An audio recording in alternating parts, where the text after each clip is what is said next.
Welcome, listeners. I'm so happy today. I feel like I have an old friend coming back, Linda Lingo. She was the gal, and I think it was the March 21st episode. She taught me how to make money, my best friend. So I will be grateful to her forever for that. But what I love, Linda's got so much knowledge, and financially and divorce wise. And Linda, I know some of our listeners already know you from the past podcast, but can you just tell your story a little bit and what led you to help women? Maybe mature women with finances, and then we'll go into talking about gray divorce. Yeah, glad to. Thank you, Lisa, for having me back. I love it. Yes, I feel like I am back with a friend, and I appreciate that very much. So, I've always been in money and finance, but what changed my life was when I had a meeting with my financial advisor. And I was 49 at the time. And I was having my annual meeting, my annual checkup. Yeah. And anyway, went in there with my statement. I had a few questions. Now, keep in mind, I'm a CPA and I have an MBA in finance, so I know numbers, Mm-hmm. And so I was asking a question. We had general conversation. Then I asked him a specific question about one of my investments, and he couldn't answer it. And so I am thinking to myself, oh, it must be me. I must be asking it in the wrong way or wording it incorrectly. And so, I asked him again and, using different words, and he still couldn't answer me. And I thought, oh gosh, I must really not be getting across to him. And so I tried a third time. And that was when he leaned over his very dark mahogany desk and put his hand on top of my arm and said, honey, as long as you do what I suggest, you will be just fine. Well, that did not go very well. There's a lot of four-letter words going through my mind, which I will not repeat, and I didn't say to him. But I gathered my papers up, and I stood up, and what do we do? And I thanked him, and I thanked him. And as I'm walking out of his office, I thought, I am never going to be back in this office, number one. Number two, I don't want other women to have the same kind of conversation. It was so condescending. Mm-hmm. It was just like, it still does. Every time I tell my story, it makes my skin crawl. And I went home and I Googled how to be a financial advisor. I thought I passed the CPA exam the first time. I can certainly figure this one out. And I did. And so I became a financial advisor. I did my all of my tests and got certifications, and I became a financial advisor. And my mission was to help women understand their investments. And the longer I was a financial advisor, the longer I realized that women wanted education before they made a decision, especially an investment decision. Mm-hmm. And so after 10 years as a financial advisor, and I had a great practice, but financial advisors did not get paid to educate. Yeah. They got paid to do the investing. And so I decided, it's been great. I've learned a lot. I've helped a lot of people. I felt really good about that. But I really want to help women. I want to educate them so that they really understand. And then when I became a financial coach, so that was my transition, I realized that there's two sides to money. And we talked about this a little bit last time. I don't want to spend too much time, but there's the EQ and the IQ, the emotional side and the intelligence side. And so I just love coaching women on all aspects of money. And having gone through a great divorce myself, I was married 40 years. I really want to be that light and show women that there's hope, and there's more than hope, and there's more than surviving a divorce. You can thrive after a divorce. And that's my message. I would kind of like to leave with your listeners. So every time I'm like, see, I know why I love this lady. And Linda, you are a light. You truly are. And I just love what you're doing. Yeah, it's touching to me. And I understand how you felt, because I too want to figure things out. And starting this business, I had a lot of I'm not going to call them good old boys, but maybe telling me, oh, don't worry about the SEO. Just let us take care of it. Give us your money. And I said, no, I need to. And I understand every aspect of my business. And I just sat and figured it out. Then I might be ready to hand off something when I know how to do it. So I knew, I love that about you. And I think it's really empowering for women, when they can feel that way about their finances, and we all can. So Absolutely. yes. So today's I could have you on over and over again. So we'll probably have another one with you. But today we're going to talk a little bit about gray divorce. And I have questions for you about it too, because I just, I've been sitting here doing my divorces, and I think, isn't it interesting that I have so many people my age or even older who are now going through a divorce? In fact, almost 50% of the people that I'm helping are over 40. Isn't that interesting? And so I saw you speak on this a little bit on a video that I saw on LinkedIn. So first of all, Linda, why don't you give us the definition? What is gray divorce? Yeah, so it's actually came out of research, and it's a term that refers to adults 50 and older and going through a divorce. So that's it. And typically it's a longer lasting marriage that they are now getting divorced. And the term was coined based on research, and it's called the gray hair demographic. And it is adults 50 and older. So that's that's the age. So it's 50 and over is called the gray divorce. And they have a couple. It's very prevalent now, like you were saying, Lisa, that a great, at least half of your clients are 40 and over. Actually, 1 in 10 people getting a divorce now are 65 and over, and the 65 and over. And it's become more prevalent, I think, because of COVID, but divorces in general, I think, are on the rise because of that. But in the research, what it was showing was that people up to age 50, that demographic, divorce-wise, was declining, and 50 and over is increasing, and 65 and older is actually the most prevalent divorce. I didn't know that. Mm-hmm. Yeah, because I find it so interesting. I have these retired couples, and I think, oh, that's hard. You've been through it. You were married 40 years, did you say? That's a long, long time. Yep. So when we're, and it's so interesting to me because I try to figure out, well, why would that be that more people, and you said COVID maybe. Well, then I started thinking, is it because there's more people that age now?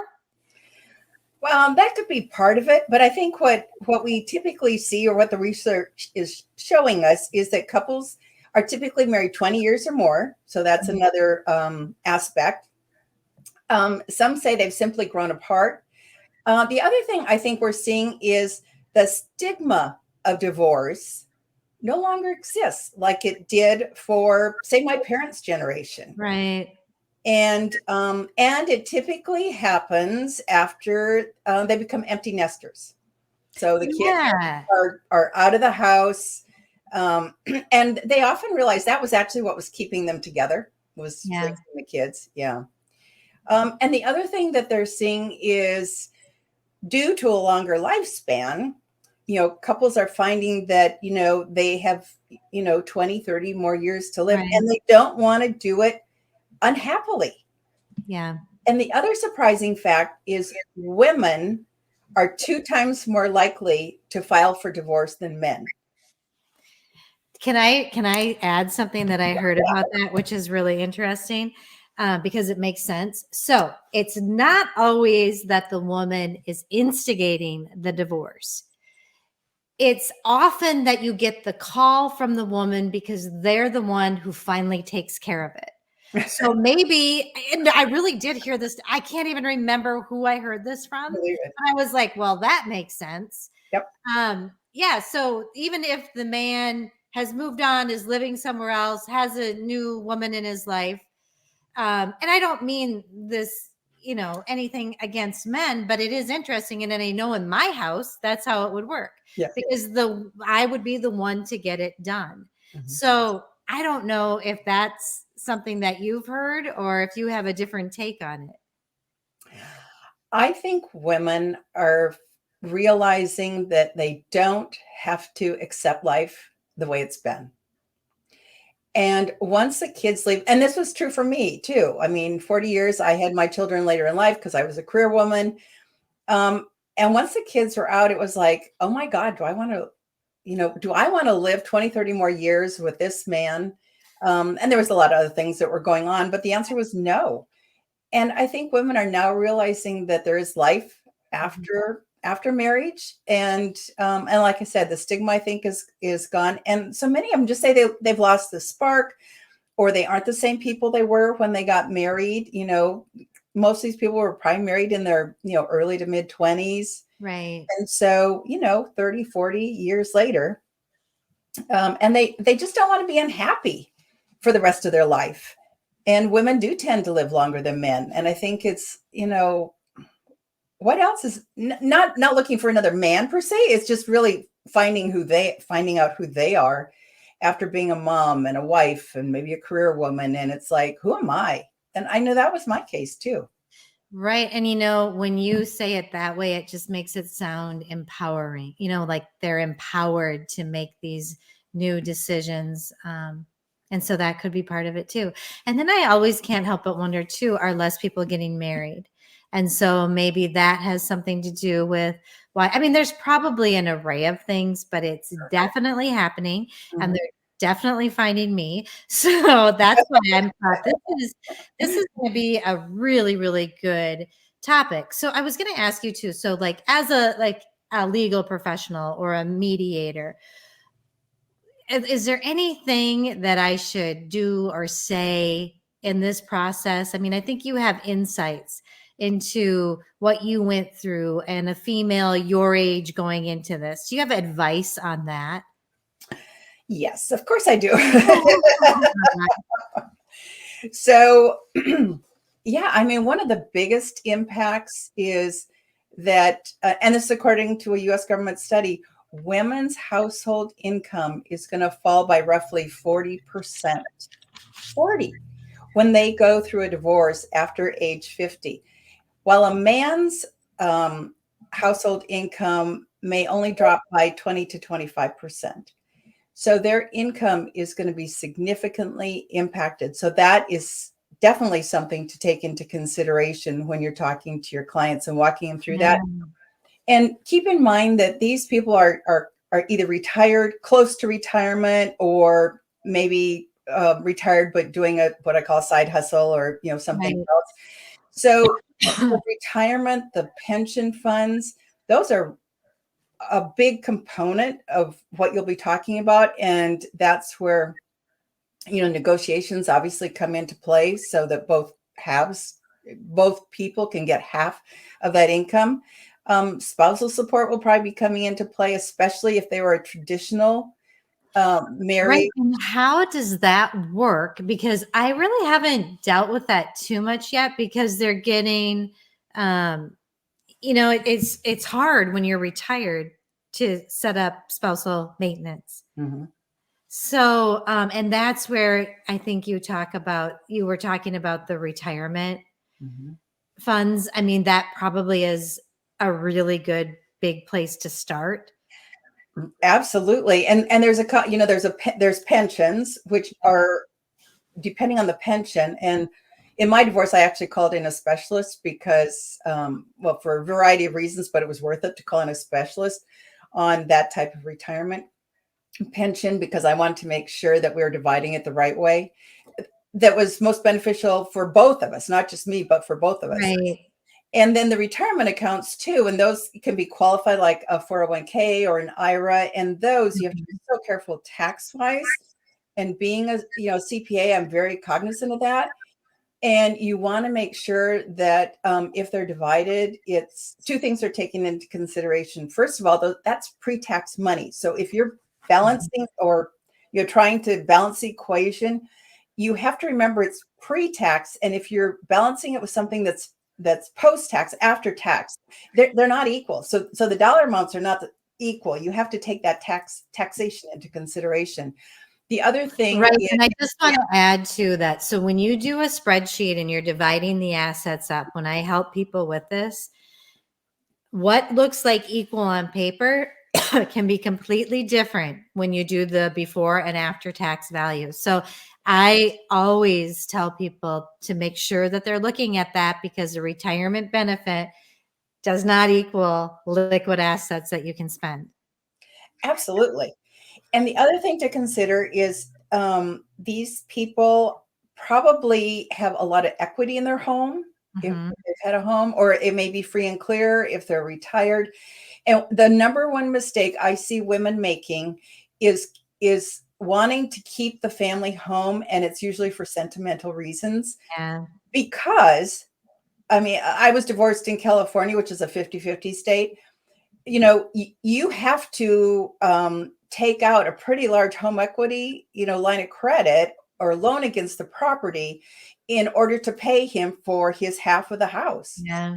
And then all of a sudden you've got a mortgage. And then the question is, do you need this big house? I mean, who needs a 4-bedroom house if there's just you? I mean, Linda, and I'm so glad you're talking about this, because I had a guest on a couple of weeks ago, Tammy Wallensack, who talked about this exactly, but a little bit of a different scenario, where she was saying that she went through a divorce. She had kids. She was a mom, and she was a professional, and she could afford to keep the home. And she thought that was everything she wanted. She wanted to keep it so bad. She did everything she could.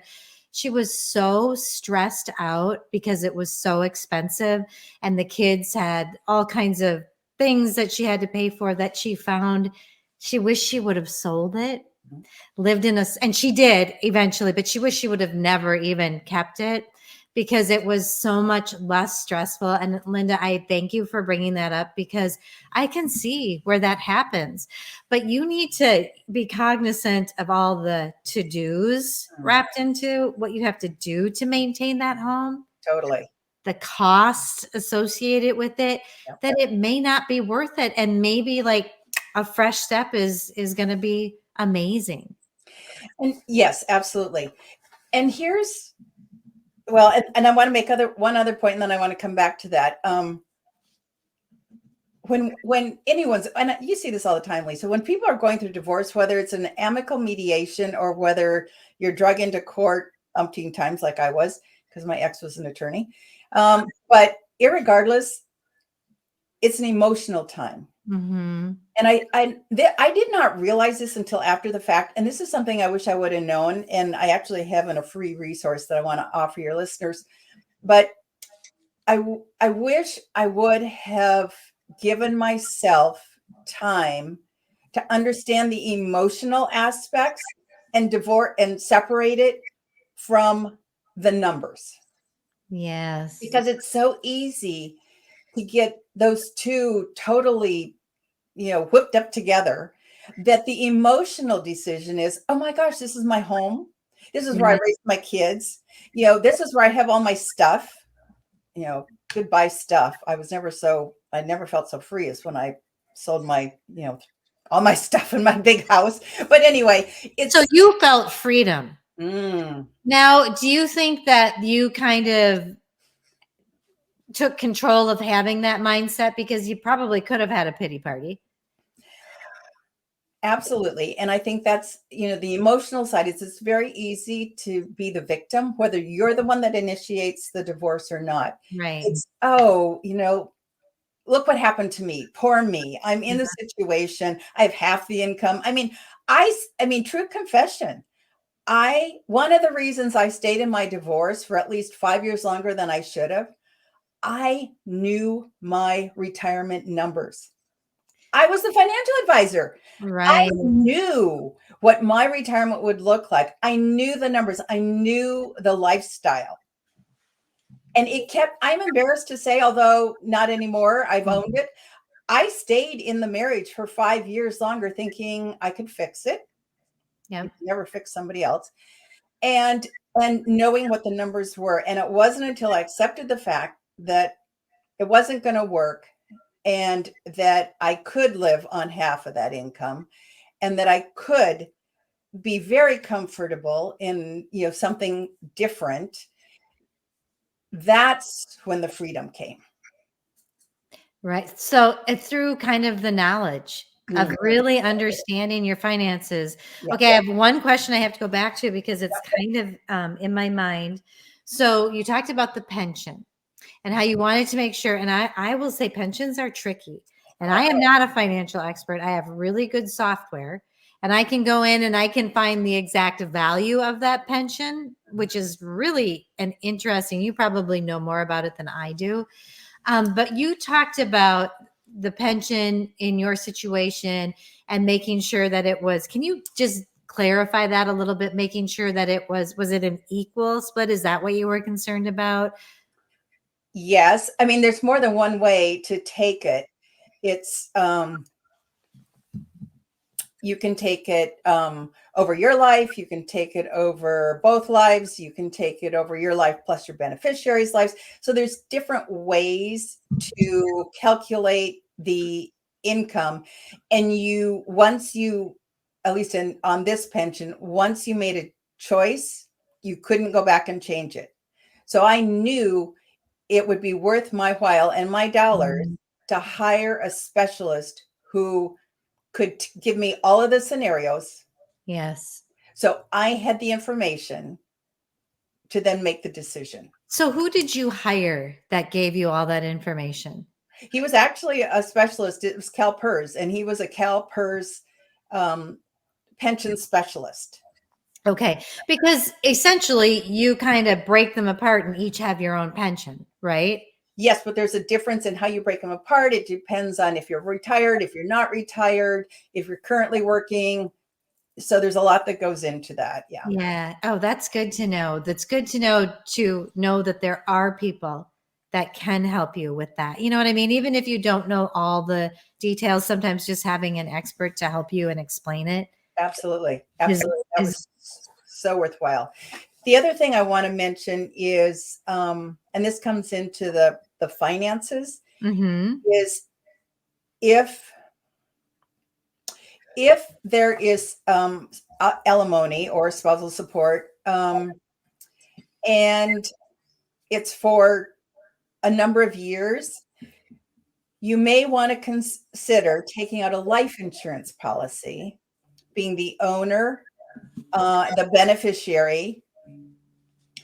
So on and you're guaranteeing or you're insuring the life of the person who's paying the money. So the say the husband is supposed to be paying the wife spousal support for say 10 years. It might be worthwhile to take out a 10-year life insurance policy on him so that you're guaranteed income for at least 10 years. Well, it's interesting, absolutely. And in fact, every one of the agreements that I help people with, actually, the person who's paying Mhm. the spousal support must have life insurance in the amount to cover what they would owe. And it can go down over time. Yeah. That's exactly what you're talking about. Yes. Yes. Absolutely. And you Yes. want to make sure though that the person who's insured, the life you're insuring, but the person who would be receiving those funds is actually the owner of the policy so that they have control of the policy. What I've seen is, say, the husband has the policy on himself, Uh-huh. but he doesn't pay the premiums. So it lapses, which means it's in default and then it's no good. So you Right. have to be careful who owns, who's the beneficiary, and what life you're insuring. Okay, well, that's an interesting way to look at it that I haven't thought of. What we do is we usually have the backup of getting it from the estate. Mhm. But then what if there's nothing in the estate, Yeah. right? So that, yeah, that's a great point. I love that. Okay, I can't believe how fast this went. I'm We're sorry. already towards the end. We're toward the saddle up segment. So, Linda, you know, the saddle up segment is where we give one little tidbit, one little piece of advice, or something that people can do right now, moving forward, that will help them, you know, today. Do you have a little, so you've given us so much, and I mean, it could even be your free resource that I'm going to have in the show notes, but is there anything that you'd like to leave the listeners with? Well, definitely my free resource, but I would say, get your team around you And by your team, I mean it's have a therapist. I mean, I have spent so many hours in therapy, but it saved my life, literally. Have a financial coach, have a trusted mediator like yourself, get that team around you so you don't feel like you're doing this by yourself, because it is an emotional time. And when you have people who are experts in their fields, they can help you to make, I want to say, good decisions, wise decisions that you will thank them for later. They might be difficult decisions as you're going through it, but they could save you in the long run. And then you get to, I love that, you get to look back and go, oh, I'm so glad I did that, which, Linda, you're sitting here. That's how you feel, isn't it? Absolutely. You have a beautiful life. Mhm. I mean, a new home, you're near your grandchildren. We were chatting before, but so I so appreciate you spending the time with us, My pleasure. sharing what you've learned and helping other women going through it. Definitely a great resource. And that free resource is going to be in the show notes for all our listeners. And if they're needing financial coaching, absolutely give Linda a call. So Linda, thanks for being here. I know I'm going to have you back. Thank you.